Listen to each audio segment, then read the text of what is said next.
El farmacéutico es uno de los lobbies más influyentes del mundo. 应对挑战，力行力改，破解难题。 Конечно, должны работать кооперативно, должны... Avecina una gran guerra entre la realidad virtual y la realidad aumentada.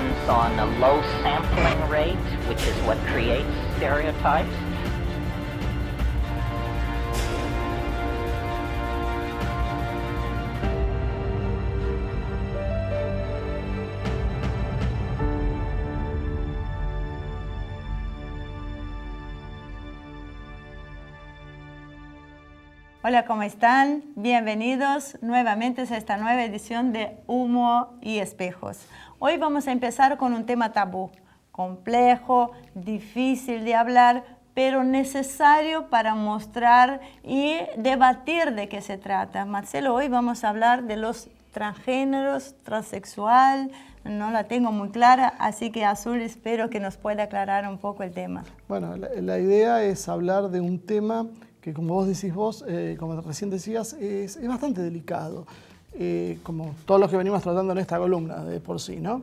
Pero yo creo que particularmente es porque se asocia a veces a algunas críticas que uno puede hacer o algunas advertencias a algo como una actitud negativa o que tiende a censurar. Sin embargo, en realidad lo que uno quiere hacer es describir una realidad que está pasando. Y el primer punto para poder entender esta realidad es conocer qué hay, porque vos viste que generalmente todo el mundo transgénero hablamos de un hombre que pasa a ser mujer o una mujer pasa a ser hombre. Y creo que el tema viene un poquitito más complicado. Muy bien, Azul, ¿cómo estás? Bienvenida nuevamente. Contanos de qué se va a tratar el programa de hoy. Hola, ¿cómo están? Bueno, hoy vamos a hablar de la transexualidad, especialmente a partir de chicos de 12, 13 años en adelante, pero un poquito más, no la transexualidad que todos conocemos, como dijeron antes, de hombre a mujer o de mujer a hombre, sino otros tipos que existen. ¿Por qué te pareció importante tocar este tema? Porque creo que en realidad fue idea tuya. Las teorías de género que sobre todo la gente mayor entiende como una forma de respetar costumbres o identidad sexual de alguien, van un poco más allá de lo que pueden entender o de lo que suelen entender. Como mencioné en una columna anterior, en Tumblr, una red social de la que ya hablamos, se pone como de moda el cuestionamiento de la identidad sexual de nacimiento. Va más allá de presentar actitudes desde la niñez temprana o sufrir literalmente disforia.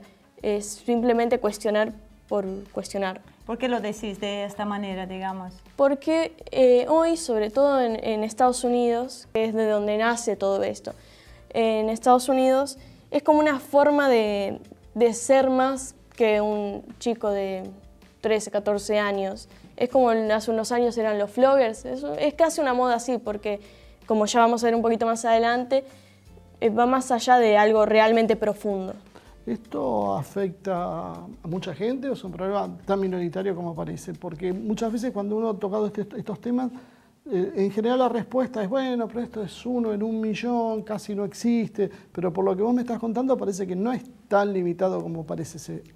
No hay estadísticas oficiales porque médicos no le preguntan a los menores con qué género se identifican, pero sí es una realidad que al ser transexuales pero no estar en terapia ni tener cirugía o ser como una versión más light, entre comillas, de ser transexual, está creciendo el número y hay más de lo que se espera. ¿Hay países en que realmente el médico cuando nace no anota varón o mujer?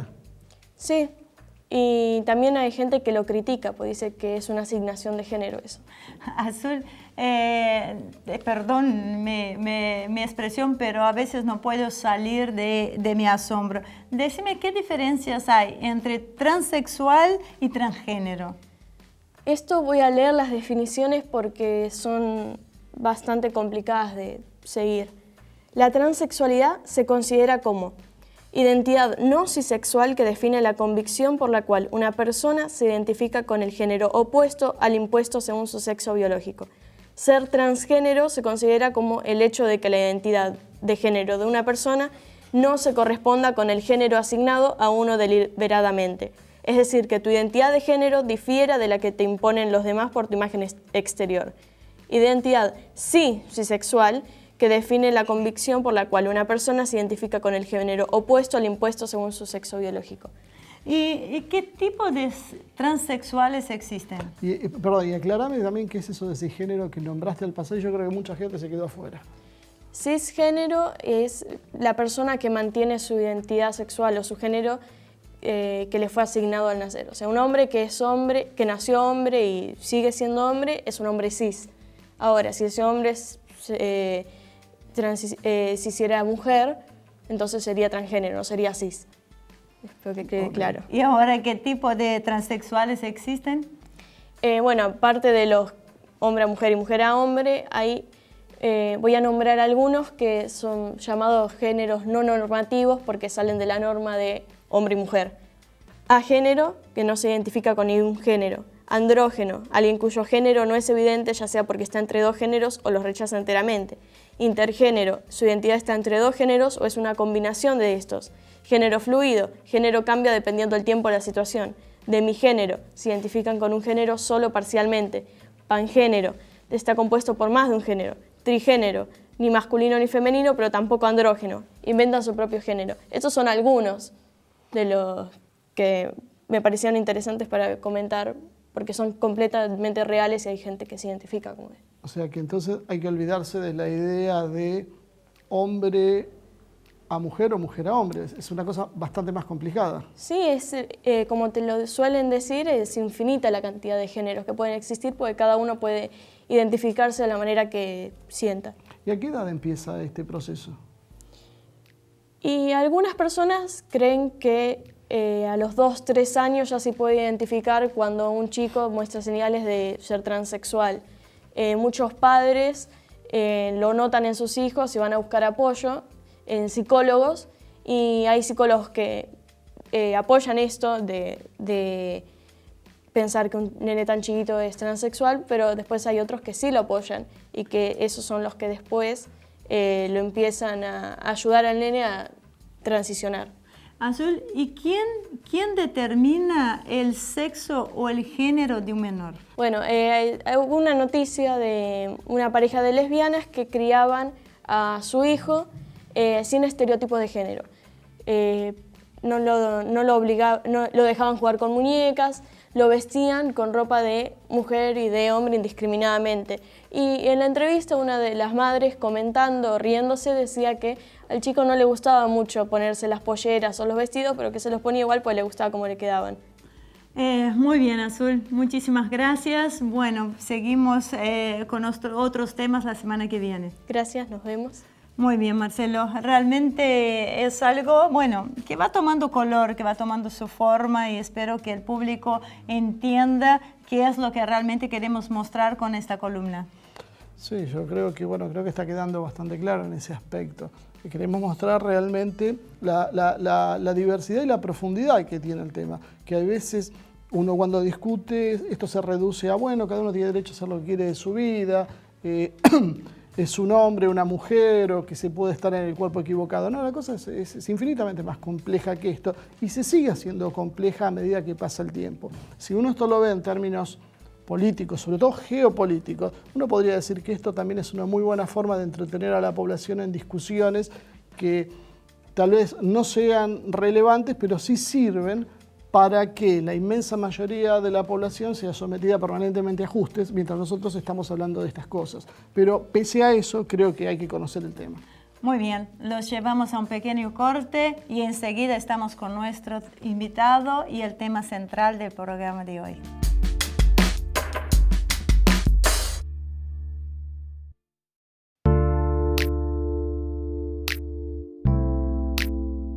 El mundo está cambiando a un ritmo tal que las ideologías comienzan a ser confusas. Ya no es tan fácil distinguir los programas de izquierdas y derechas, y nos lleva a cuestionarnos en sí si estas clasificaciones aún siguen vigentes.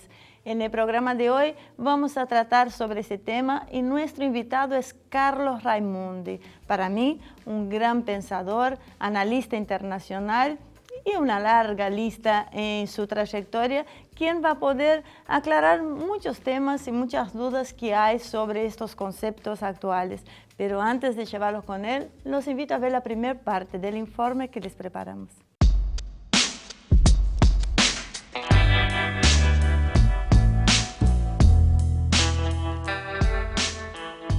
La aparición de la alt-right ha insulfado nuevos bríos al debate en el campo de las ideas, donde a partir de su aparición con fuerza, otros grupos también han comenzado a poner en duda algunas de las nuevas ideologías que han surgido. En las naciones más desarrolladas están proliferando diferentes grupos que tienen algunas características comunes, presentándose como defensores de causas nobles, pero que se muestran muy intolerantes con quienes no concuerdan con sus posiciones. No solamente esta intolerancia es discursiva, muchas veces es física. Sus acciones suelen ser visualmente impactantes y con una alta dosis de violencia escenificada. Una de las formas de comunicación preferidas son las performances, actuaciones que buscan impactar el o los observadores para llegar con un mensaje radical. Este nuevo entramado de ideologías se suman a las otras más antiguas como el feminismo, las LGTB y antirracistas. Las nuevas tendencias como el veganismo, neoecologismo, animalismo y transhumanismo tienen una presencia creciente en las sociedades desarrolladas y llegan por goteo hacia las menos desarrolladas como la latinoamericana. Si bien su alcance es mundial, Occidente es el campo de acción más consolidado e intentan fortalecer su presencia en África y Asia, pero con poco éxito aún. Luego de muchos años sin objeciones desde el campo popular, hoy comienzan a ponerse en duda si estas organizaciones son anticapitalistas y progresistas, como mayoritariamente se presentan, o si en realidad son disidencia controlada que persigue como fin último la creación de la nueva cultura global que sea afín a las necesidades de reordenamiento mundial, necesaria para facilitar los negocios. Para poder entender cómo es que son realmente estas organizaciones que se presentan como progresistas, debemos comprender que las ideologías han nacido y se han difundido a partir de las sociedades más desarrolladas, en donde los centros de pensamiento, de generación de ideas, tendencias y manipulación generan la ingeniería social que instala tendencias. El desarrollo de esos centros se da especialmente en Estados Unidos y en menor medida en el Reino Unido. Estableciendo entonces como punto de partida este hecho, los críticos a estas ideologías desconfían de un sello que tiene todas en común. Las universidades del primer mundo, especialmente las mayores y con mayor trascendencia, han implementado programas de estudio, investigaciones y espacios dedicados al desarrollo de estas temáticas. Pero no es solo en el ambiente universitario donde se desarrollan con fuerzas las ideologías mencionadas. Lo propio sucede con los medios de comunicación. Hollywood, clave en la campaña contra el comunismo durante décadas, hoy premia producciones dedicadas a una visión favorable a estas ideas, mientras sus principales figuras suman su apoyo. La industria musical, otra de las espadas occidentales contra la expansión comunista, hoy entroniza a figuras que promueven los nuevos valores enfáticamente. El apoyo no se limita a lo mencionado. Las corporaciones mediáticas también colaboran, atacando a quienes disienten con la uniformidad de estas corrientes de pensamiento, acusándolos de fascistas, intolerantes o radicalizados. Las corporaciones que manejan Internet hacen lo propio, y no es raro ver cómo los gigantes de las redes sociales promueven políticas llamadas de inclusión. Si bien Silicon Valley está a la vanguardia de las corporaciones que promueven ideales igualitarios, el resto de las megacorporaciones no se quedan atrás. Bancos, alimenticias, energéticas, automotrices, constructoras, la norma es el apoyo a las nuevas políticas que respaldan los nuevos derechos.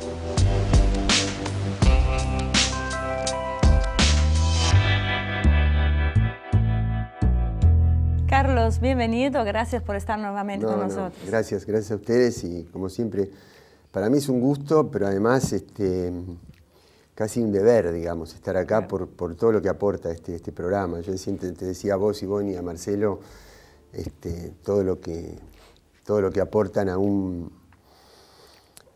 perspectiva del pensamiento internacional donde hay tan escasa cantidad de insumos, ¿no? Escasa cantidad de estímulos para debatir profundamente como lo hacen ustedes. Así que para mí es un gusto y una obligación estar acá.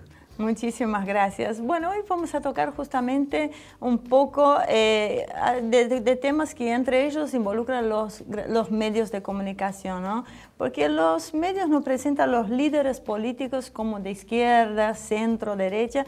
Sin embargo, cuando vemos sus propuestas económicas, podemos apreciar que en realidad son bastante similares. O sea, ¿qué está sucediendo entonces ¿Qué son? ¿Todos liberales? O sea, hay ejemplos en nuestros países, en la región extrarregional. ¿Qué está sucediendo con estas ideologías? Mira, una de las cosas que creo que puede estar sucediendo es que el mundo está cambiando aceleradamente, por lo tanto presentando nuevos problemas, nuevos desafíos, nuevos actores, nuevas modalidades de encarar los temas políticos, y a veces una pereza intelectual, ¿no? En el sentido de que se intenta afrontar nuevos problemas desde categorías viejas. No se han actualizado las ideologías.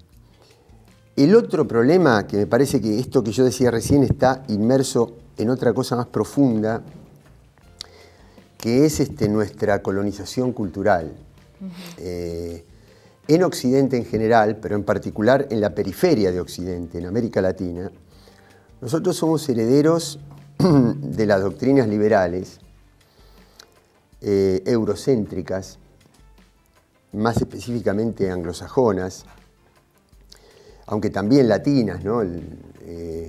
Con la Revolución Francesa, con todo lo que vino después de eso, que se mueven desde una perspectiva de la historia que, por ejemplo, divide la historia en edad antigua, en edad moderna, en edad contemporánea, que son categorías de análisis que sirven exclusivamente para explicar la historia de Europa. Eso, cuando vos tomás las civilizaciones milenarias, tanto de Extremo Oriente, ¿no? Tanto de Japón como de China, o en la India, o en las poblaciones precolombinas de América, esas categorías no sirven para nada, no explican absolutamente nada, porque la historia no se divide en estas culturas de la misma manera que se divide en Europa. Y sin embargo, nosotros enfocamos la historia desde ese análisis europeo, eurocéntrico. De ahí heredamos nuestras estructuras institucionales también, nuestras constituciones liberales, por ejemplo, nuestros regímenes políticos. Cuando esos regímenes pueden haber tenido éxito aplicados a una determinada sociología, pero no han tenido éxito aplicados a la sociología y a la cultura latinoamericana. Entonces, ¿qué estoy queriendo decir con esto? Que uno no tiene que analizar las categorías universales, sí, pero desde el situado, desde su circunstancia de tiempo y de lugar. ¿No? El otro día escuchaba a un compañero cómo narraba la gramática, digamos, del descubrimiento, de lo que la colonización cultural presenta como descubrimiento de América. Y entonces a nosotros nos queda esa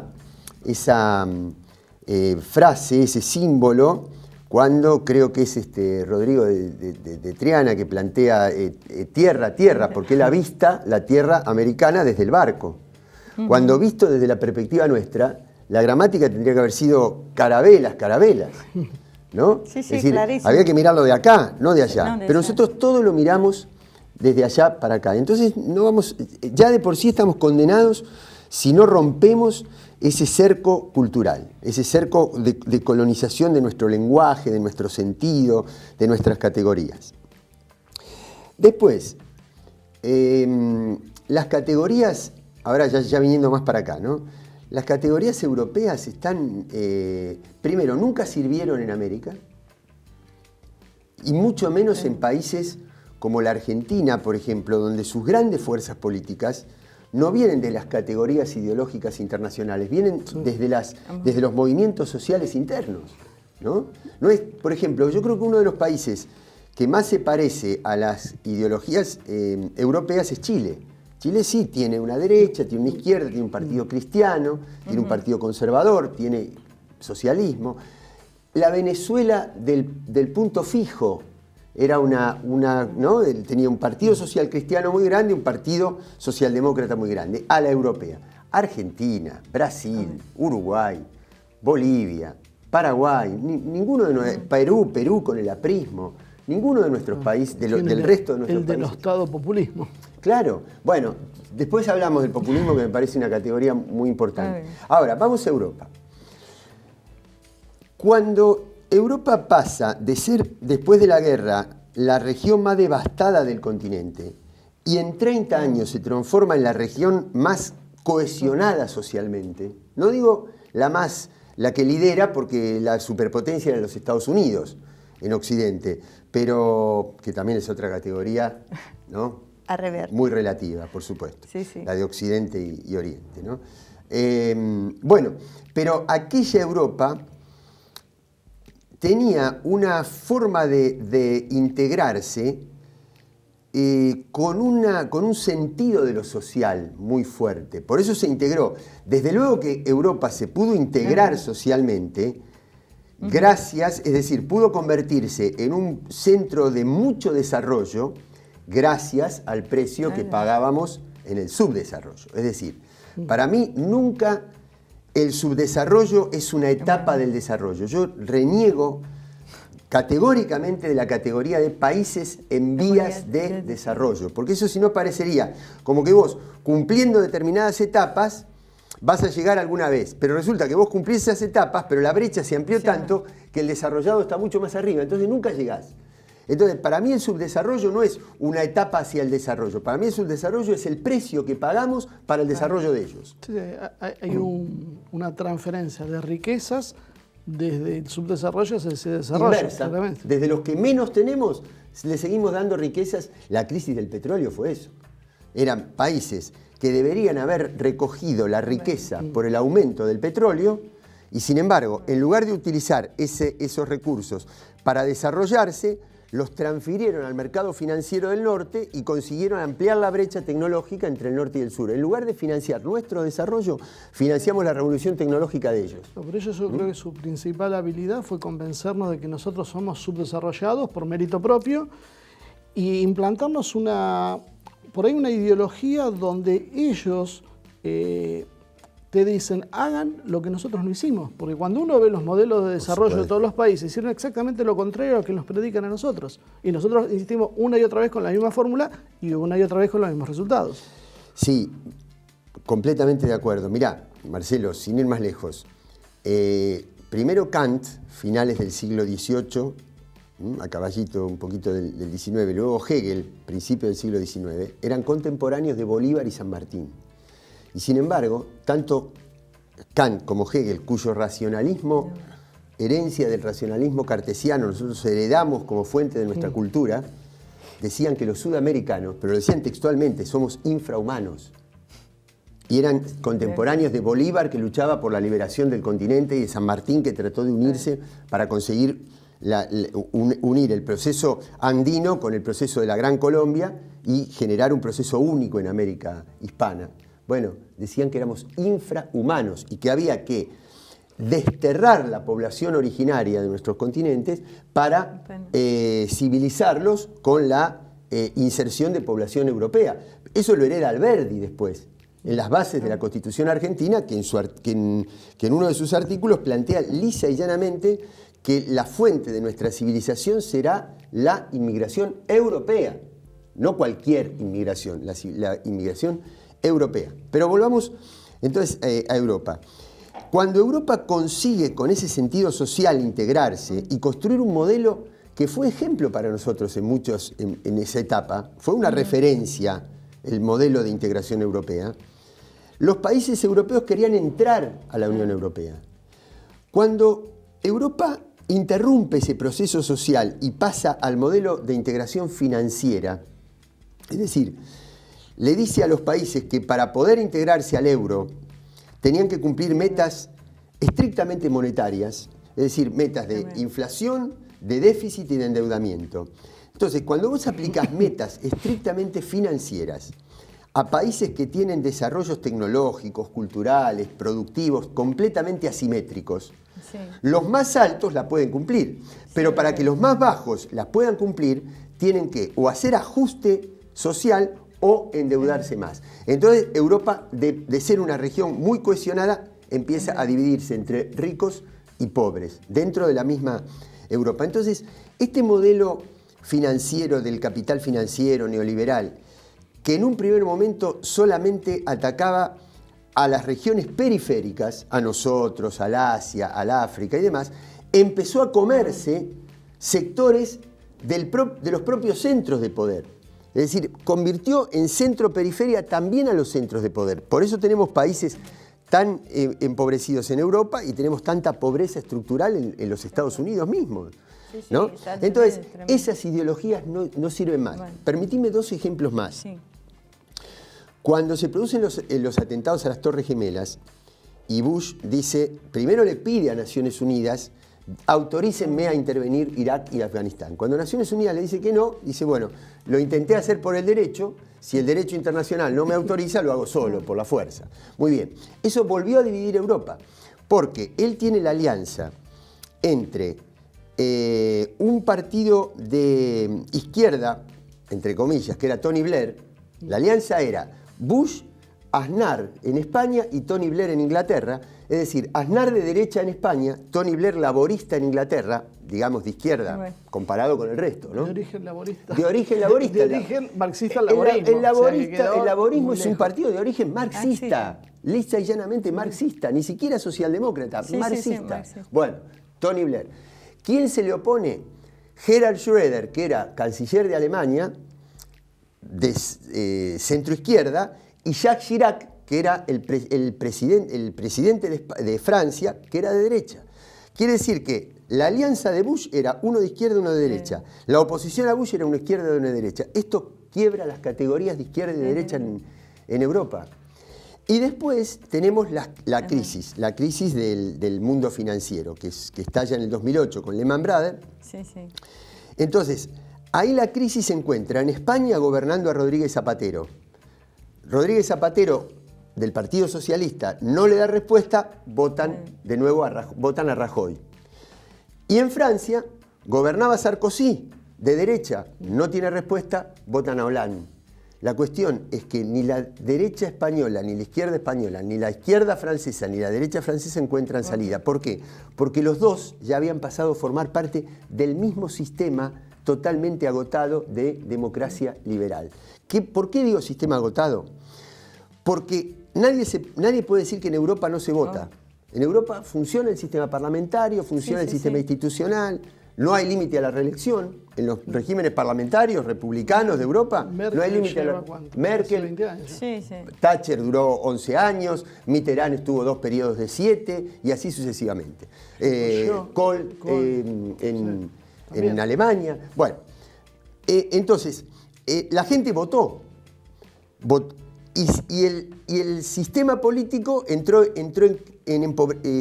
empobrecimiento, endeudamiento, crisis financiera, desalojos, miseria, desempleo, todo esto.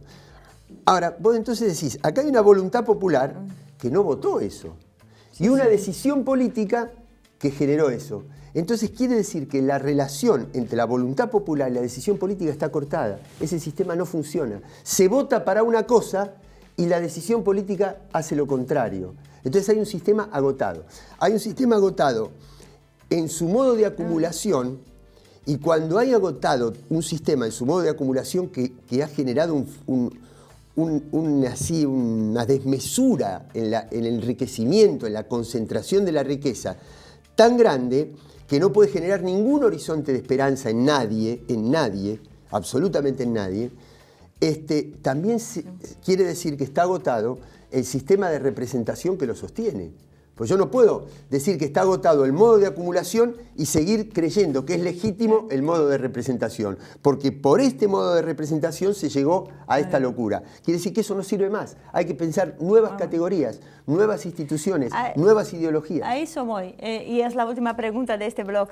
Perdón que me extendí tanto, pero es un tema tan apasionante y tan omnicomprensivo que te va abriendo ventanas. Pero ¿no? está perfecto, porque vos hablaste de la izquierda que tiene este su carácter marxista y se ha dedicado a la defensa de los derechos de segunda generación. Por otro lado, vemos en Estados Unidos como un surgimiento con Trump de lo que llamamos de la derecha alt-right. O sea, la gente de base, el pueblo, está un poco cansado de estas etiquetas de izquierda y derecha, pero todavía no ha encontrado el camino correcto, a pesar de que hay democracia, hay voto, o sea, ¿cómo podemos...? Una cosa que quiero acotarte con respecto a eso. El programa de Trump que votan es diferente al que Trump lleva a cabo cuando es electo. Por supuesto. O sea, volvemos nuevamente a ese mecanismo de estafa electoral de me prometen una cosa y hago otra. Claro. Para cerrar, tenemos 2 minutos. Carlos. Bueno, sí, muy rápido lo dejamos pendiente para el bloque siguiente. Yo creo, a ver, en resumen, la elección de Estados Unidos, la elección de Francia en la segunda vuelta, indican que fue una sorpresa. Hay que elegir entre un candidato que expresa al capital financiero globalizado, es decir, al sujeto neoliberal, y un candidato que expresa una especie de sujeto neofascista. Lo que queda en el medio, vacante, es el espacio de un sujeto profundamente democrático, porque lo que representa al capital financiero niega la política. Porque no permite que la política regule lo financiero, sino que al contrario, se quiere apropiar de la política. Y la salida neofascista, que construye muros, que es racista, que construye más refugiados, expulsa inmigrantes, etcétera, que niega al otro, al diverso, eso también es la negación de la política. Yo sigo creyendo que hay un ciclo abierto en América Latina que por las condiciones estructurales e históricas que tiene y de la historia reciente de América Latina, tiene un gran espacio abierto para aportarle muchísimo a la agenda política internacional en la construcción de ese sujeto democrático que no sea ni el sujeto neoliberal ni el sujeto neofascista.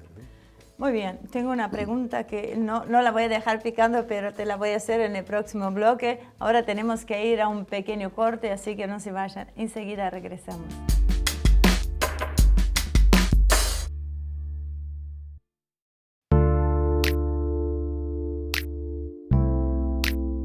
Bueno, de regreso a esta tercera parte, y como dijo Carlos anteriormente, son temas tan apasionantes que a uno se le queda corto de tiempo y con ganas de seguir hablando. Pero antes de volver con él, los invito a ver la segunda parte del informe que les preparamos.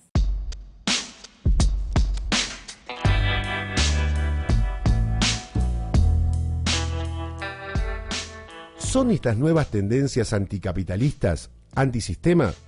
¿O son una respuesta controlada por el propio sistema para mostrar un disenso y a la vez conseguir otros objetivos menos visibles? No hay que desestimar la habilidad para imponer políticas haciendo creer a los protagonistas que son concesiones arrancadas por la lucha. Hace casi 100 años, Edward Bernays, sobrino de Sigmund Freud, manipuló a las mujeres haciéndoles creer que habían logrado torcerle el brazo a una sociedad machista que impedía que una mujer fume en público. La victoria del feminismo de aquel entonces, en realidad, era una maniobra de las tabacaleras para aumentar sus ventas, sumando al mercado a las mujeres. La conquista no solo sirvió para aumentar ganancias empresariales, dejó también una secuela de incapacidades, enfermedades y muertes a las mujeres por el consumo de cigarrillos gracias a esta liberación. Lo mismo podemos ver con la incorporación masiva de mujeres al mundo laboral, que es vista como parte de la liberación femenina, pero que tiene algunas consecuencias menos analizadas, como que es una baja del salario ante la mayor oferta y la necesidad de realizar una escolarización más temprana, a partir de los 2 años, previo paso por guarderías. Los críticos denuncian que de esta manera se puede manipular a los individuos desde la más temprana edad, sacando la educación moral de la familia y dejándola en manos de las ONGs que influyen en las políticas educativas. ¿Cómo saber entonces cuál es la realidad? Los estadounidenses suelen tener una frase que se puede utilizar en esta situación y es "Follow the money", sigue el dinero, porque siguiendo la ruta del dinero se verá quién impulsa las políticas. Si el sistema pone sus medios a disposición de una causa, como escuelas, universidades, medios económicos y de comunicación, gobiernos locales y organismos internacionales, ¿lo hacen equivocadamente apoyando política antisistema? ¿O su objetivo, que no es otro que la consolidación de su poder? La respuesta es obvia. Pero hay más señales. Vladimir Putin, formado en la KGB soviética, seguramente quien ha estudiado los métodos de control ideológico de Occidente, ha tomado una posición muy clara. Putin cierra la Universidad Europea de San Petersburgo, enfocada a la promoción de valores LGTB a través del estudio de la sexología, a la estrategia de desarrollo del neoliberalismo en Rusia y a las particularidades de los flujos migratorios en países antidemocráticos, como califica a Rusia. También comienza a presionar a las ONGs de diferentes tipos.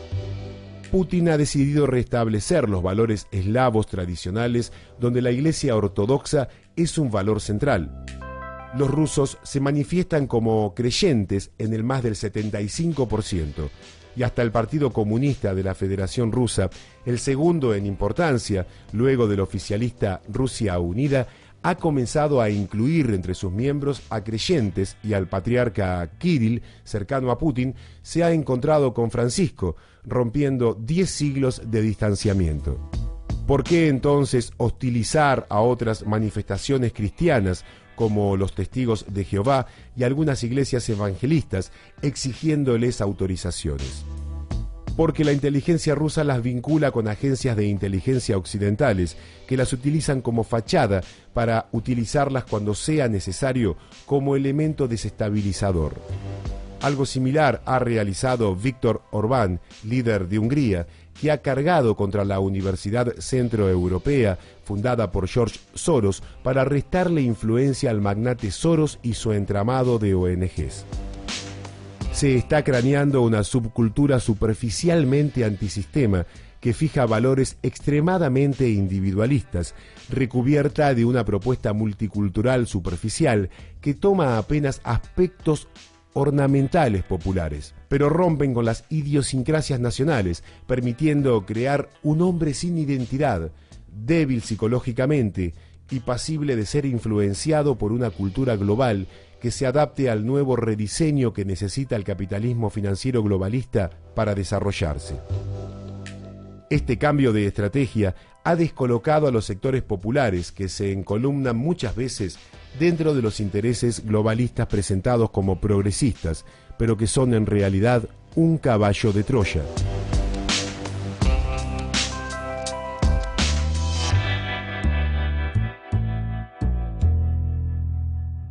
Bien, hace unos días estuvimos con una delegación que venía de Rusia, ¿no? Y estuvimos charlando con ellos y un poco nos confirmaron lo que vemos en algunas corrientes de pensamiento que empiezan a surgir en Rusia, que ellos ven un poco al mundo como un enfrentamiento básicamente contra el liberalismo. Ellos lo ven un liberalismo por izquierda y por derecha.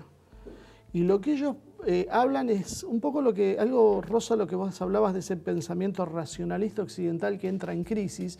Ellos buscan un modelo, hay veces que lo ven en la geopolítica más parecido a lo que era el modelo del Mackinder, Spykman, el tema de un área pivot euroasiática y un Rimland donde se enfrentan las potencias. Ellos creen que esa Europa central ha sido atacada por esa civilización anglosajona, básicamente, atlantista, durante al menos 5 siglos. Ellos sienten que Rusia siempre fue víctima de esa presión, incluyendo, te hablan del tema de Napoleón y demás. Entonces el planteo básicamente es que esto supera a veces el pensamiento de categorías más modernas, sino que es una cosa que es más profunda, que aquí hay un enfrentamiento entre una civilización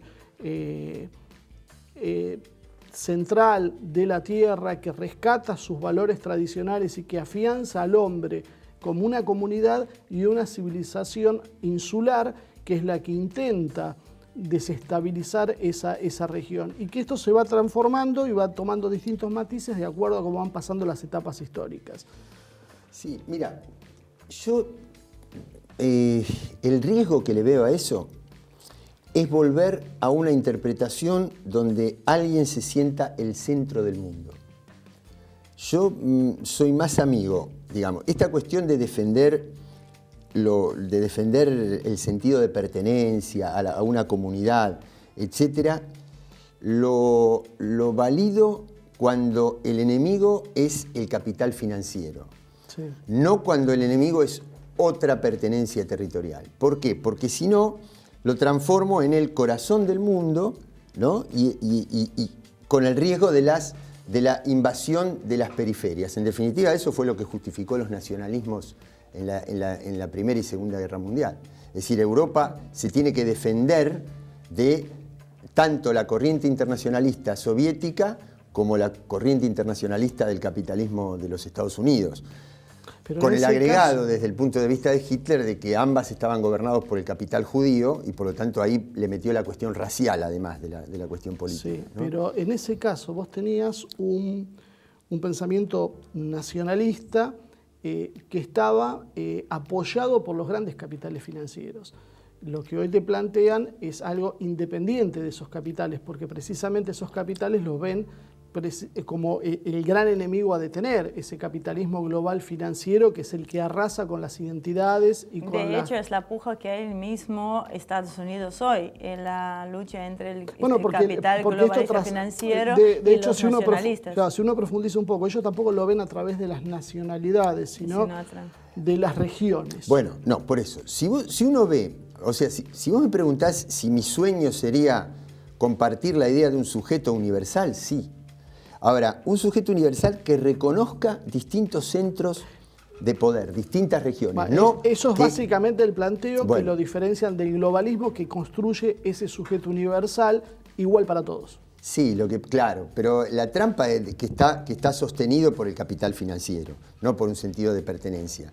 Por eso digo, la visión, por ejemplo, si yo tengo un país como China o como la India, digamos, con una densidad de población extraordinaria, que genera grandes bolsones de pobreza, de desigualdad y demás. Y tengo una región como la Patagonia, por ejemplo, despoblada y con un potencial extraordinario de desarrollo. Y vos me decís, mirá, algún día nosotros podremos equilibrar eso poniendo la población que sobra en el lugar donde la... Y yo te diría, desde una perspectiva universalista y de largo plazo, yo creo en esa manera de desarrollar el universo. Ahora, eso sí, por ejemplo, el aprovechamiento universal de la biodiversidad de la Amazonia. Perfecto. Pero universalicemos los bancos, universalicemos los laboratorios, universalicemos los centros de investigación, universalicemos los recursos financieros. Entonces sí, todo será de todos. Ahora, estamos tan lejos de eso que yo lo primero que tengo que hacer es tener un lugar para enunciar un planteo más universalista o más equilibrado y demás. Y para eso me tengo que descolonizar, me tengo que sacar de encima el yugo, el peso, ¿no? de los grandes factores de poder. Por ejemplo, quedó pendiente lo de Trump, del primer bloque. Ahí yo sinceramente creo...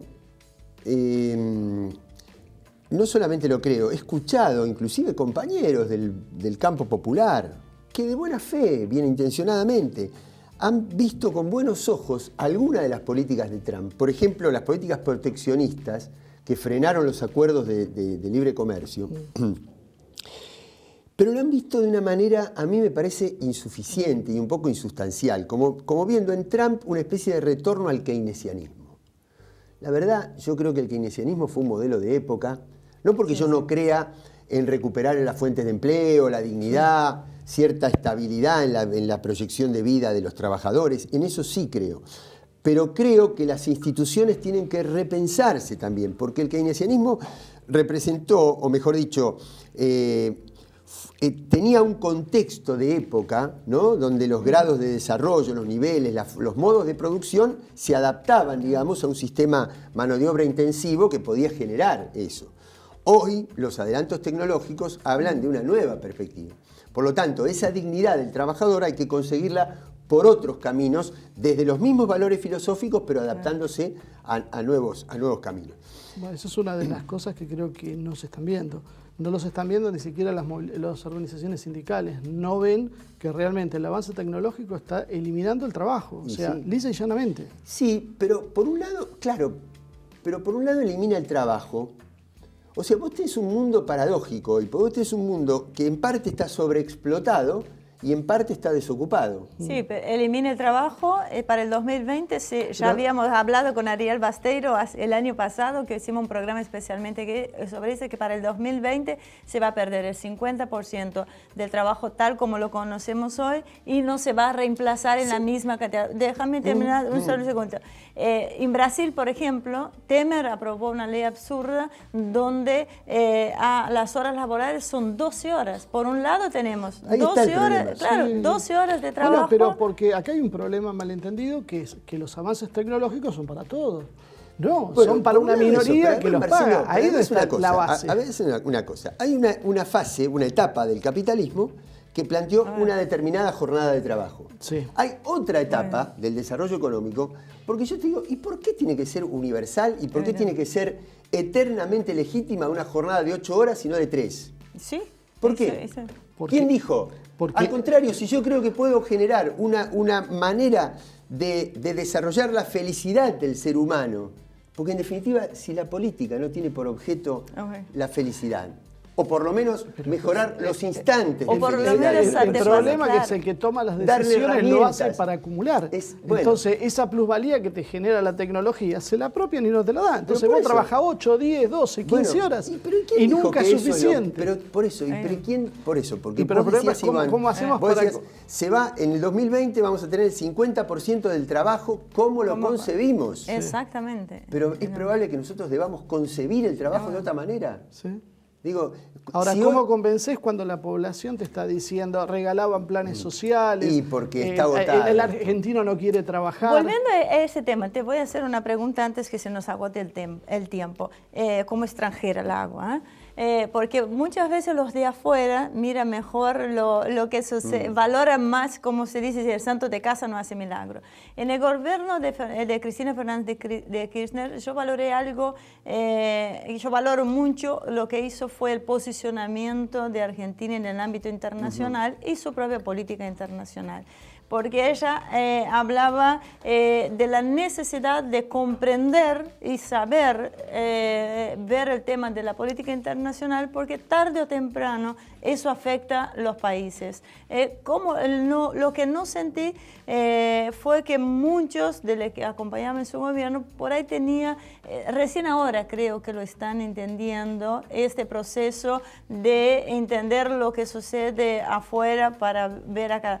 Vos sos una de las personas que nosotros siempre hemos tenido contacto y tenés una visión más general, pero hay una falencia en la mayoría de los diputados o senadores, que por lo menos que nosotros conocemos, con este conocimiento. O sea, ¿cómo se puede solucionar ese tema o cómo ayuda realmente a entender la política internacional para entender la política interna? Yo creo que cada vez más necesario, porque los fenómenos van interrelacionándose. Cuando se inicia el proceso que termina con el primer peronismo, la conspiración al régimen del primer peronismo en el año 55 se organizó desde Colonia, Uruguay. Es decir, uno cruzaba 40 kilómetros de La Plata y estaba en otro sistema. Hoy eso es mucho más imposible. Hoy hay fenómenos de alcance global. Por eso hay que entender la política internacional. Aún así, creo que en la Argentina sigue habiendo dos visiones. A mí me parece tremendo, por ejemplo, como una señal de cipallismo, una señal de servilismo, el último viaje de Macri a los Estados Unidos. pretendiendo volver al mundo, cuando la Argentina estaba en el mundo.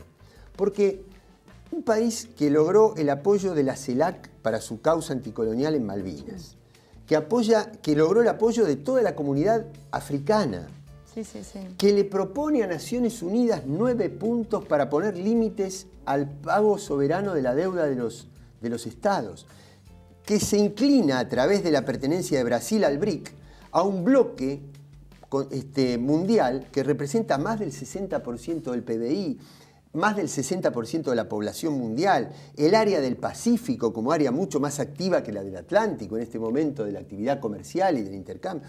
Quiere decir que la Argentina no solamente que estaba en el mundo, sino que estaba en el mundo desde una perspectiva autónoma.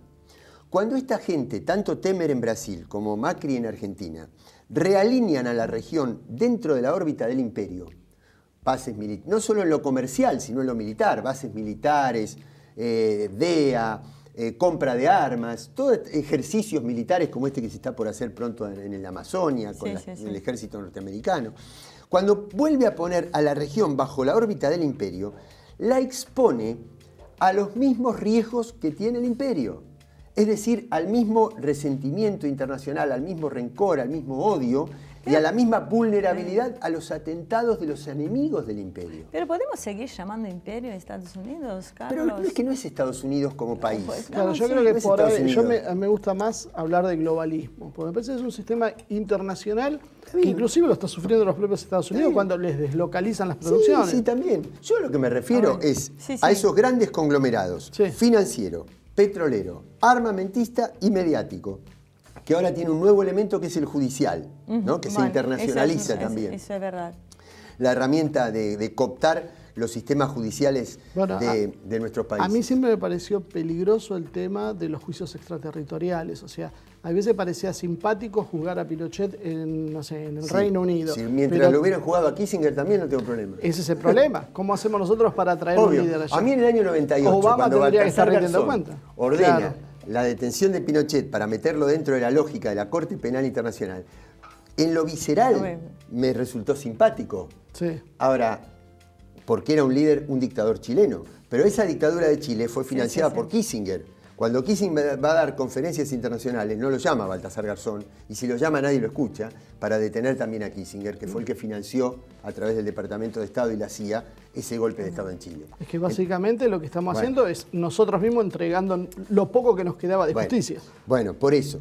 Entonces, por eso. Yo creo que cuando yo me refiero a estos grandes conglomerados, lo que quieren hacer es que el mundo sea gobernado por esas grandes empresas y no por los estados. Es decir, la economía gobernando la política, las finanzas gobernando la política y no la política poniéndole límites a la economía. Como América Latina tiene una experiencia de gobiernos populares, por eso digo que tiene un rol. Y por eso creo que hay que no solamente plantear medidas económicas de intervención, hay que plantear nuevas instituciones, nuevos modos de propiedad. Yo creo mucho en las instituciones de la economía social como alternativa a este sistema de acumulación. Creo en los sistemas cooperativos, creo en el reconocimiento de sistemas judiciales, en instituciones de poder popular. Instituciones de poder popular. ¿Son viables hablar hoy de cooperativas, economía social, cuando tenemos un avance de la tecnología tan alto que no podés llegar si no tenés grandes inversiones de capital? Pero cuando vos... Sí, pero... O sea, para pasar una situación crítica, bárbaro. Pero creo que el problema de fondo es... No, sí. La propiedad. No solamente, yo creo que sí. Yo creo que no solamente que es viable, digamos, no sé si es viable, sí creo que es necesario que lo planteemos, Marcelo, porque yo no veo alternativa. Mirá, si yo para producir una caloría, una unidad energética, necesito 10. Es decir, yo para producir una unidad energética de un alimento, de un remedio, de un producto de entretenimiento, de lo que fuere, necesito 10 unidades energéticas, de las cuales solo 3 están en la producción, las otras 7 son de servicios, de transporte, de empaque, de marketing, de propaganda, de lo que fuere. Sí. Entonces, yo creo que entré en un nivel de civilización porque consumo una hortaliza hecha en una comarca de un pueblo, cuando yo podría comer ese mismo alimento producido a 20 kilómetros de acá y producir una disminución de los problemas ecológicos de la tierra fundamental. Ahora, a mí me colonizaron culturalmente que es preferible aquello que esto. Yo tengo que volver a una escala humana de la producción, del consumo, instituciones de precio justo, instituciones de comercio responsable, instituciones de propiedad colectiva. Tengo que volver a otra cosa, no puedo volver a estos mega emprendimientos, estos mega proyectos, porque al no ser a escala humana, sino que son a escala de los grandes factores de concentración financiera, están haciendo trizas al planeta. Ahora, entonces, volviendo al tema inicial, como arrancamos esto.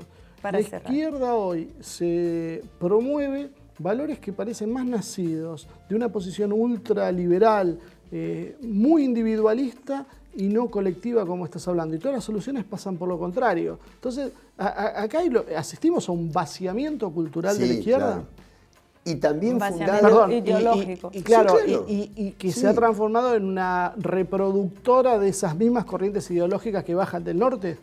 Absolutamente. Yo creo, coincido con vos, Ivonne, que no hay que hablar de Estados Unidos como nación, pero el origen es en la izquierda cultural de los Estados Unidos, que son los movimientos que promueven los derechos de las minorías, con los que yo estoy de acuerdo, siempre y cuando no me tapen la discusión central, que es la discusión entre la inclusión de toda la humanidad o un mundo para 5 grandes capitalistas. Cuando ves quién lo financia. La trampa es que si yo discuto el derecho de los celíacos, el derecho de los hemofílicos, si yo discuto una política de acceso igualitario de toda la población a la salud, esta discusión que es legítima y que yo la comparto, me tapa la central.